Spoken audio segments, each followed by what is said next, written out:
कल सरकार ने ये स्वीकार किया संसद में कि चीन स्थित AIIB Asian infrastructure investment bank से सरकार ने मई 8 को $500 मिलियन का पहला इंस्टॉलमेंट ली लोन की और 19 जून को $750 मिलियन की दूसरी किश्त ली। 8 मई को आप में से कई साथी लगातार रिपोर्ट कर रहे थे कि किस तरह से चीन हमारी सीमाओं में घुसपैठ कर रहा है।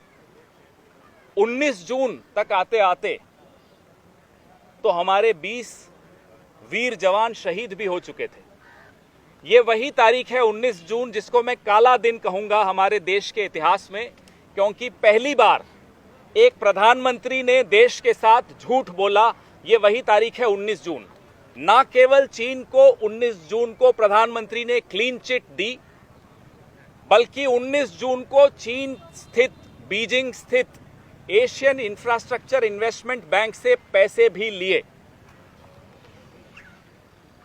ये इस सरकार का ढोंग आपके सामने है कि किस तरह से आप एक तरफ तो कहते हैं कि हम आर्थिक रूप से भी चीन से रिश्ते समाप्त करना चाहते हैं, ट्रेडर एसोसिएशंस को कहते हैं कि भाई चीन का सामान बॉयकॉट करो। आम आदमी से सारी उम्मीदें हैं मोदी सरकार को, और जब खुद पर आती है तो चीन के बैंक से पैसे लेते हैं। ये वो बैंक है जिसमें सबसे बड़ा शेयर होल्डर चीन है। इस बैंक की स्थापना जनवरी 2016 में हुई थी। AIIB आपने भी सबने रिपोर्ट किया था, बीजिंग में हुई थी। 103 इसमें सदस्य हैं।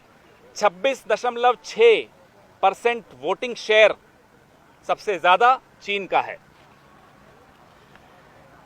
तो जयशंकर जी जब कहते हैं कि बिजनेस एज यूजुअल नहीं हो सकता अब चीन के साथ, हम उनसे ये जानना चाहते हैं क्या आज भी वो इस बात पर अडिग हैं, और अगर वो इस बात पर अडिग हैं तो ये business as usual Modi ji क्यों कर रहे हैं चीन के साथ? क्या दबाव है मोदी जी पर?